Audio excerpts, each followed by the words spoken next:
Maayong buntag sa tanan. Upakan nato ng Ginoo. Makahilak manggod, no? Itong word na o Ginoo tubloy ko, di ba? Mga igsunan. In terms na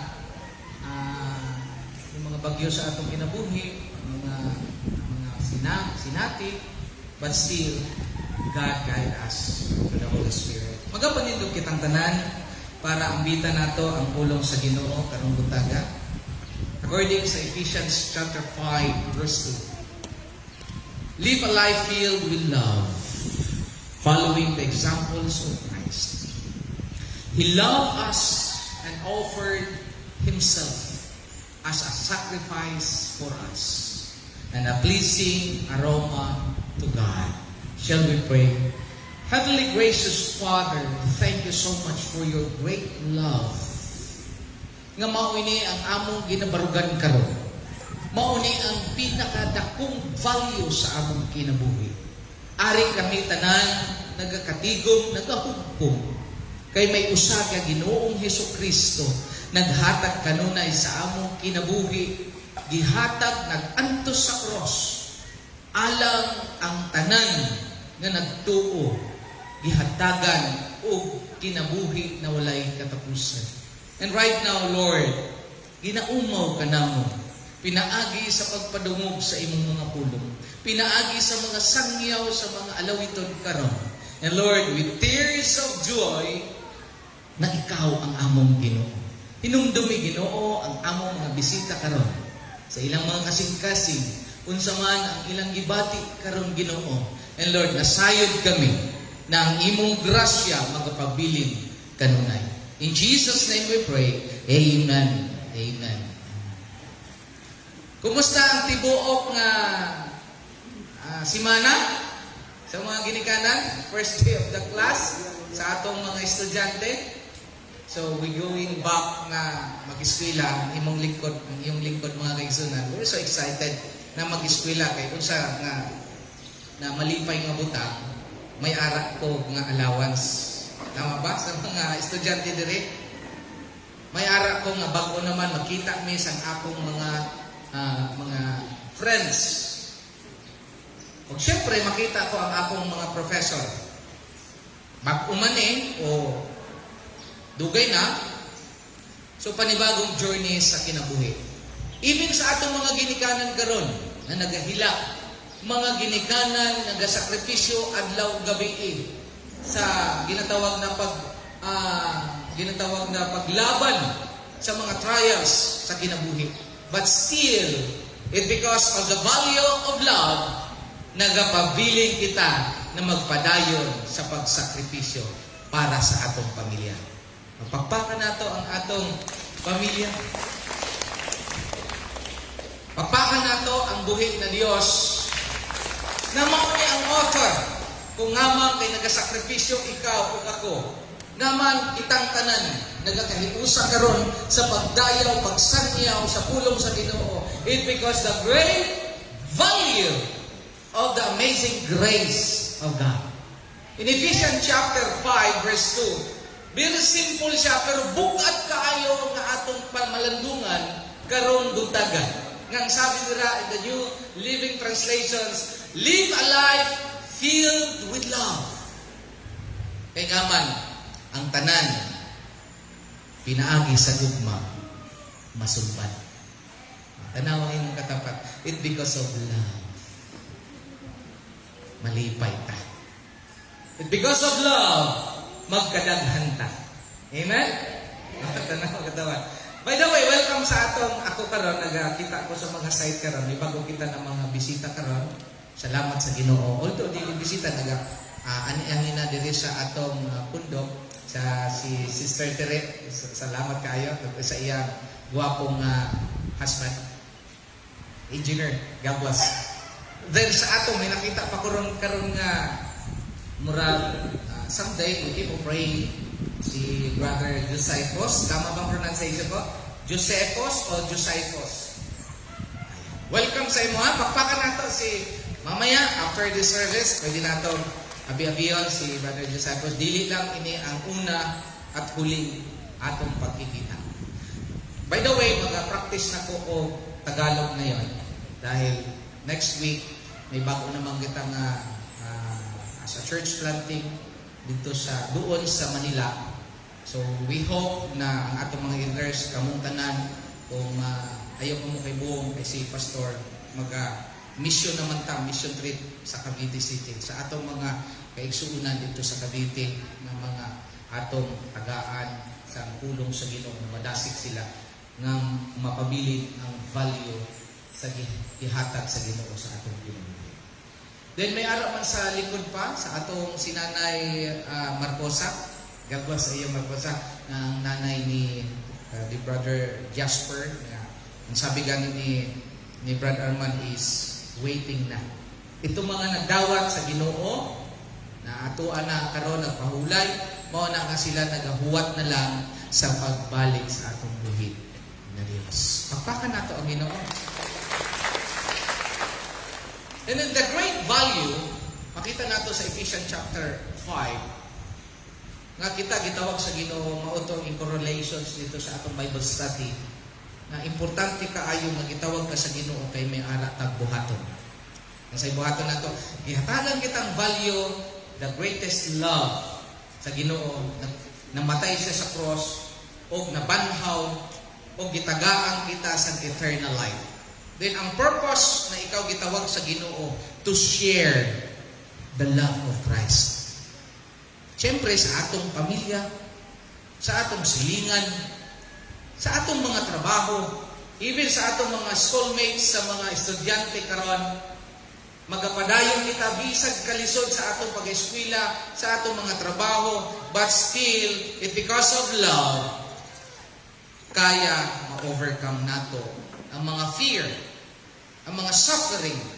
Even the Apostle Paul, like Ephesians, nasa diha na gitawag na kita sa Ginoo, grabe yun ang great value of God's love, my beloved church. We belong, be known, beloved, and because of that, we, the church, our faith, put into action. Mga kaigsunan. Mga nang may tabo mga kaigsunan na kamo, pag-ulit nato sa pamilya, kung sa atong nakatunan diri, atong ipa-share. I-share sa atong mga kaigsuunan. Ang wala dira karon, atong i-share, kumustahon sila. Din sa atong pagpadayon sa panagbaho, i-share nato ang God's love.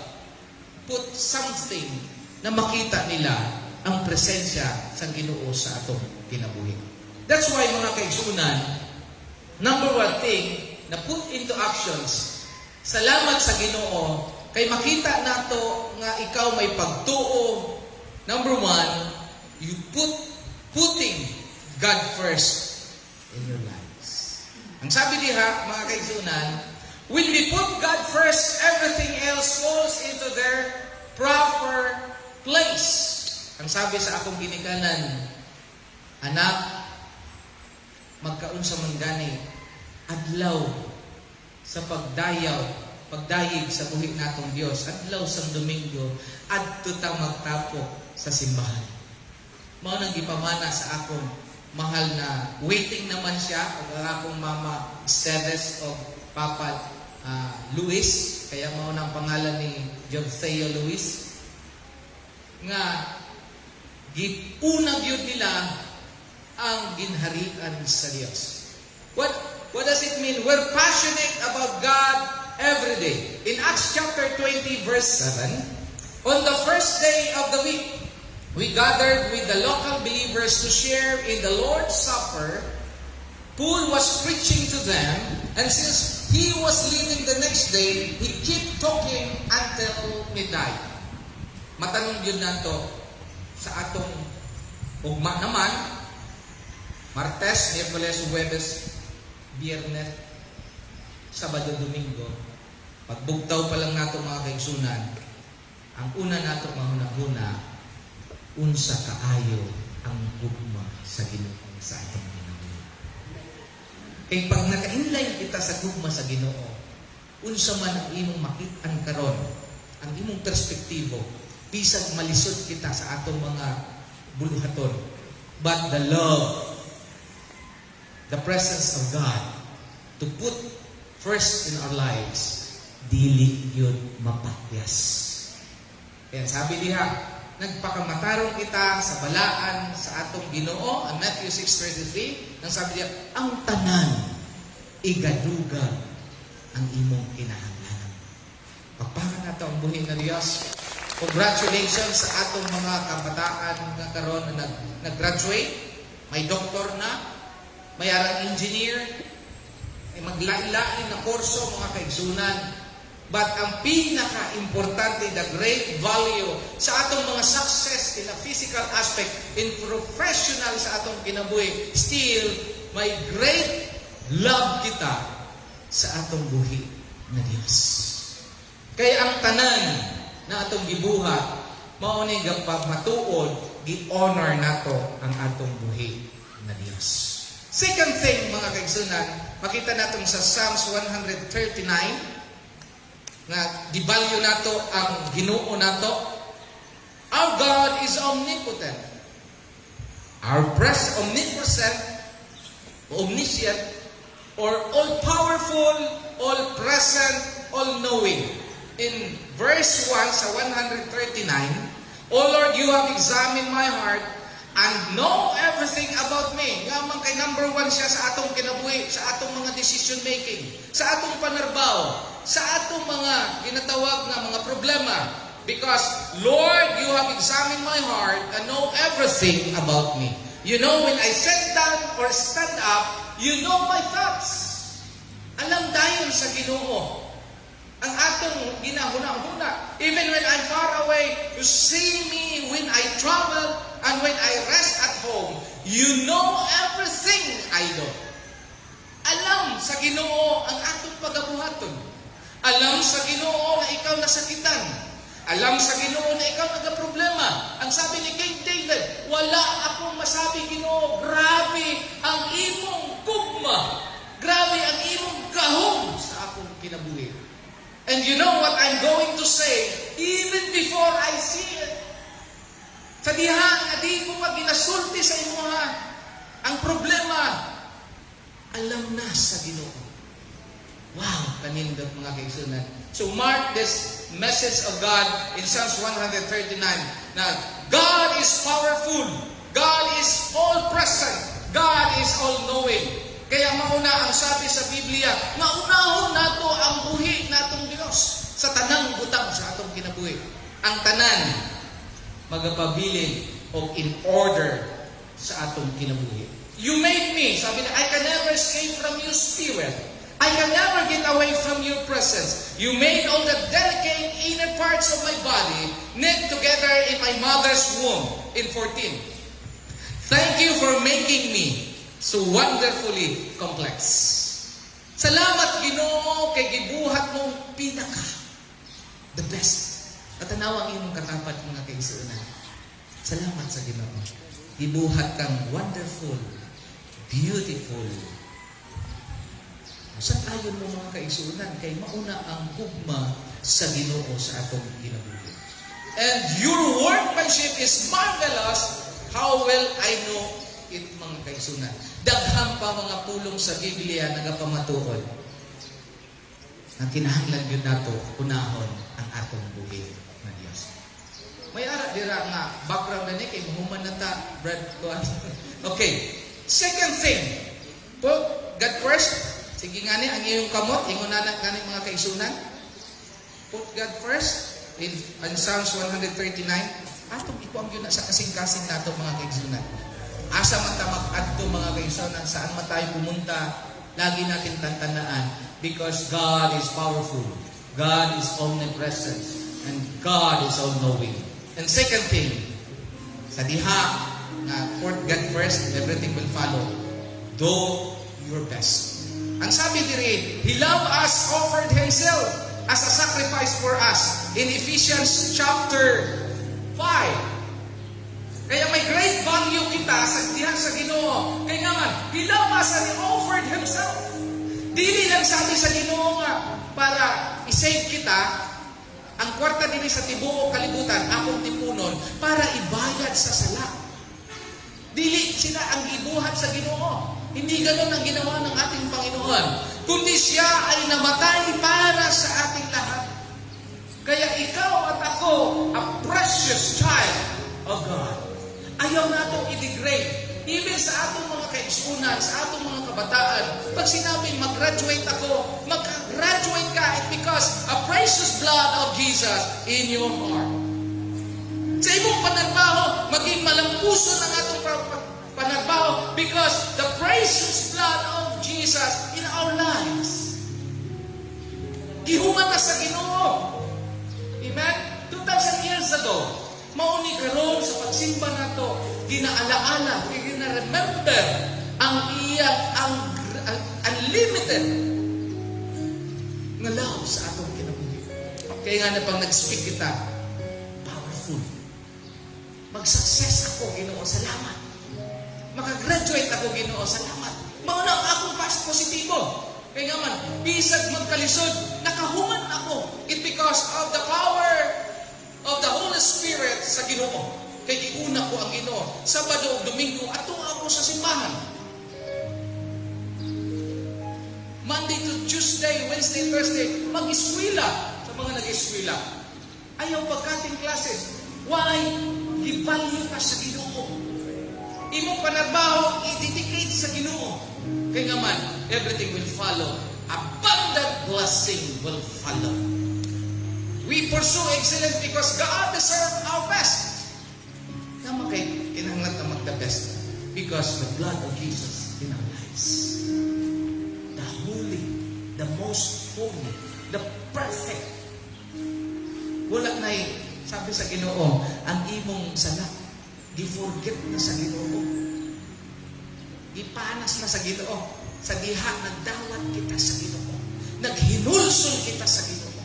O nagpadayong kita to restore our lives in the presence of God. In James chapter 1 verse 25. But if you look carefully into the perfect law that sets you free, and if you do what it says, and don't forget what you heard, then God will bless you for doing it. Kapag dili lang sa pagpaminaw ang pulong sa Ginoo, gitipikan nato. Kundi sa pagpaminaw, human sa pagpaminaw, gibuhat nato adlaw-adlaw sa kabubuton sa Ginoo. Ang sabi nila sa James chapter 1 verse 25, God will bless you. Panalanginan ka sa Ginoo. Tingnan imong katapat, grabe ang panalangin sa Ginoo.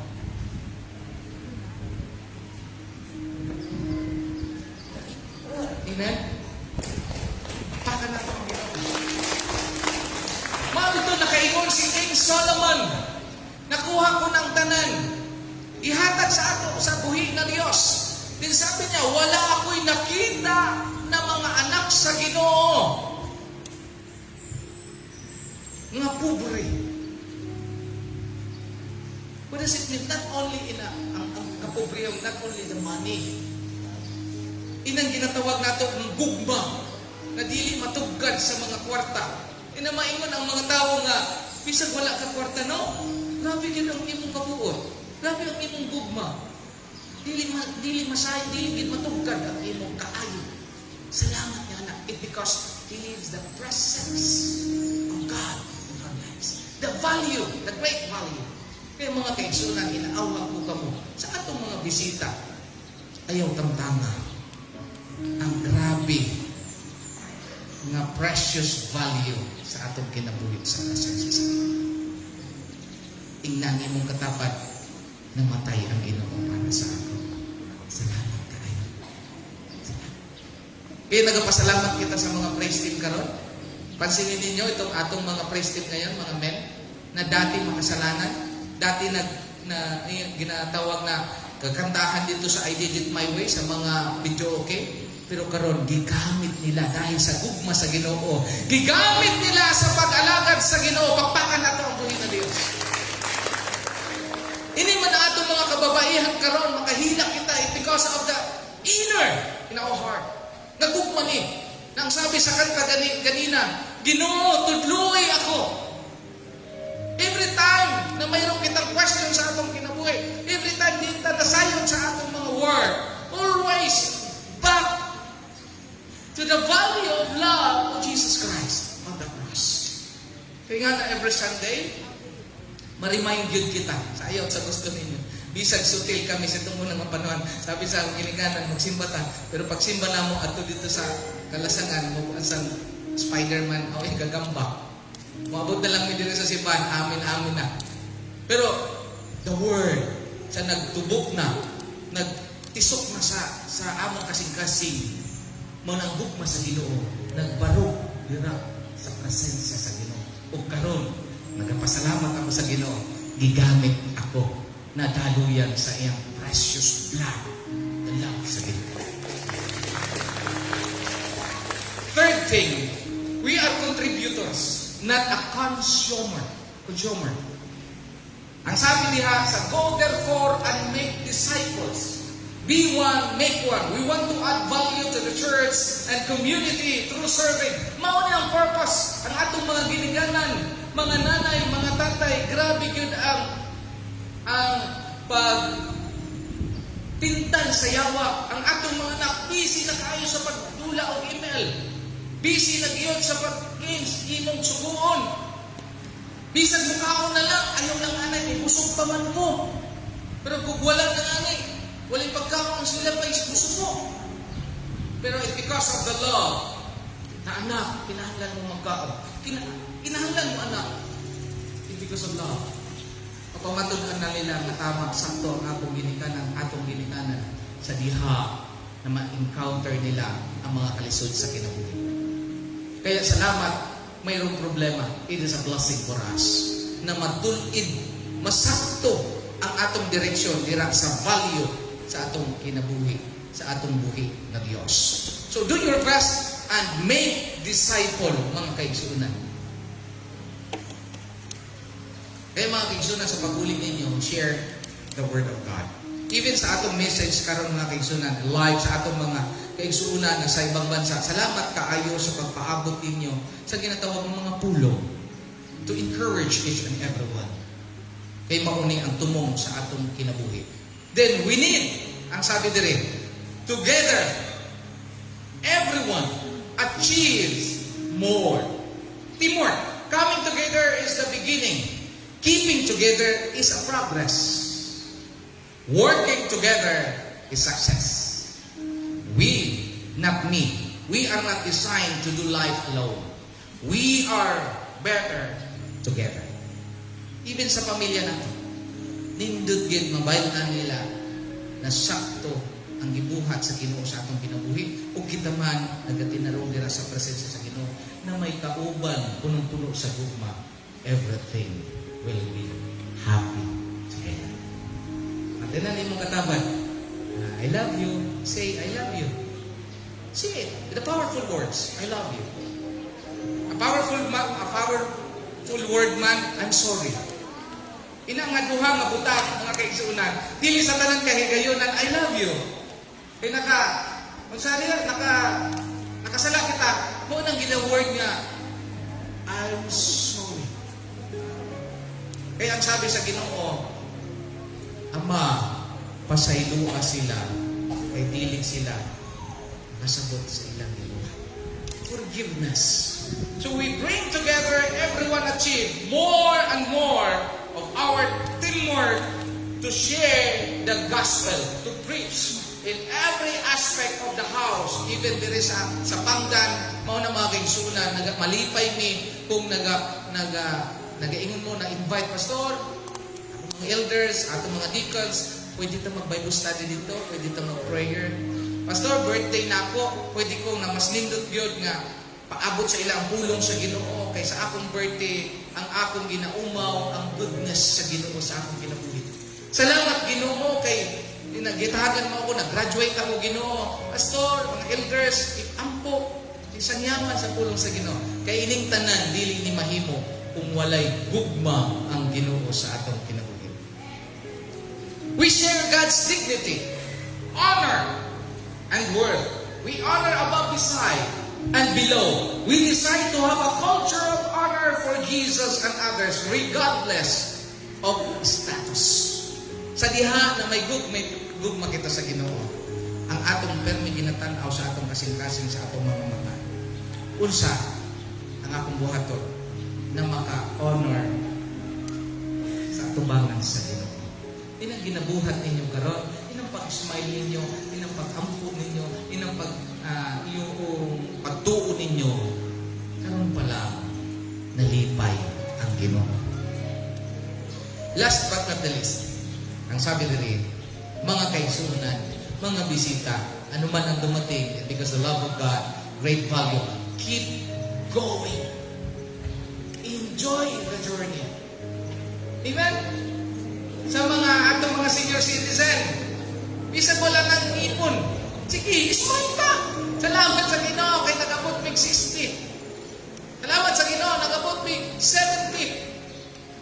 May 70 na gani, may 80 na ni. Grabe yung salamat Ginoo kay bonus na. Amen? Keep going. In Deuteronomy chapter 31 verse 8, ang pangako sa Ginoo, tultulan o gubanan ka sa Ginoo. Dili ka niya biyaan o talikdan, busa ayaw kahadlok.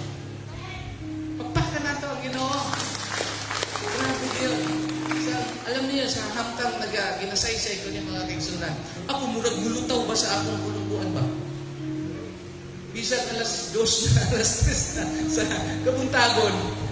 Grabe, dili mo wala ang energy ba? Samtang nag-meditate mo ini nga pulong sa Ginoo.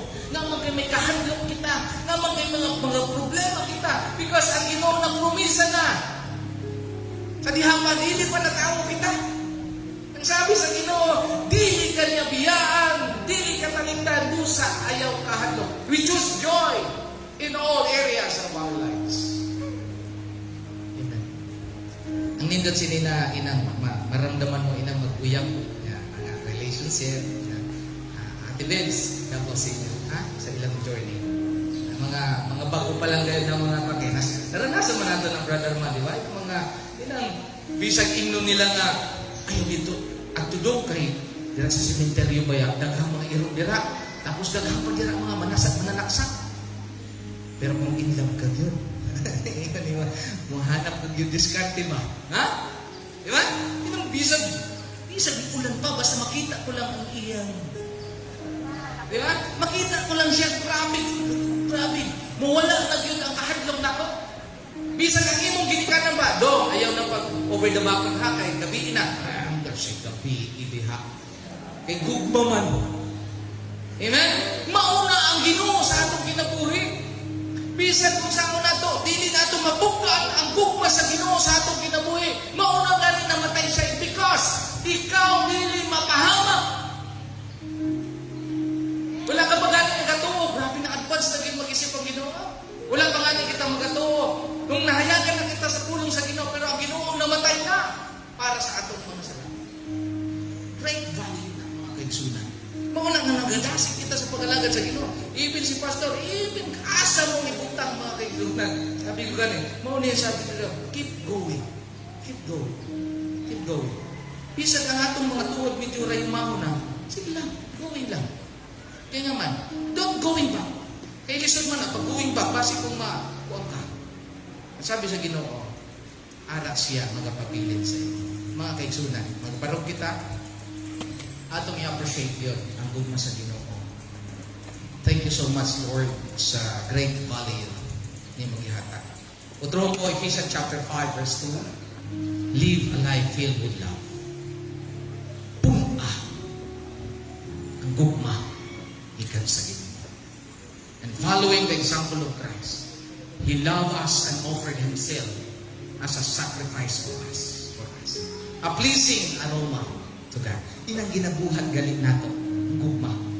Isa ina na kahamutan sa atong amahan dito sa galing. May usa ka istorya mga kaigsunan, dali ako magtapos. Sige, hilak sa bata. Buntag sa'yo, hangtod sa adlaw, sa hapon na, may kaistorya ang ginikanan. Grabe ang imong anak, grabe nga, sige, hilak. Buntag sa'yo, hangtod sa kung man na. Dili na mapugnan. Pero nag-abot ang amahan. Ang sabi sa amahan, anak, unsa man ang imong problema? Kay dili makuan sang nanay. Unsa man ang imong problema na? Sabi sa bata, milk. Sige hilang gali, kay gigutom na siya mga kaigsunan. What is the point mga kaigsunan? Ang Ginoo, kung atong punon, busugon ang atong kaluluwa sa gugma sa Ginoo. Pero may kita maghatag o kaayo, kalipay sa atong mga pamilya, sa atong mga ginikanan, sa atong mga relationship, sa atong mga katrabaho. O karon, tagaan nato, grabe na pagtagad ang value na gugmaghatag sa ato sa Ginoo. Mag-aapo kita. Gracious Father, thank you for your love. Kaya magapadayon kami sa pagsanyaw na ikaw ay higugmaong Ginoo. Magapadayon kami, Ginoo, sa buluhaton na ikaw madayeg sa tanang butaw. Bless, Lord God, sa among mga bisita karon. Nga sa ilang journey, isayod ako, ubanan mo sila. It because of faith. It because of love. Your gracious is enough sa tanang butaw. Karon, magapadayon kami na ikaw giumaw namo ginapasalamatan. Our great Father, all the great and honor belongs to our Lord Jesus Christ, our Savior and Lord. In Jesus' name we pray. Amen. Maayong butag sa tanan, pakpakan nato ang bulit na Diyos.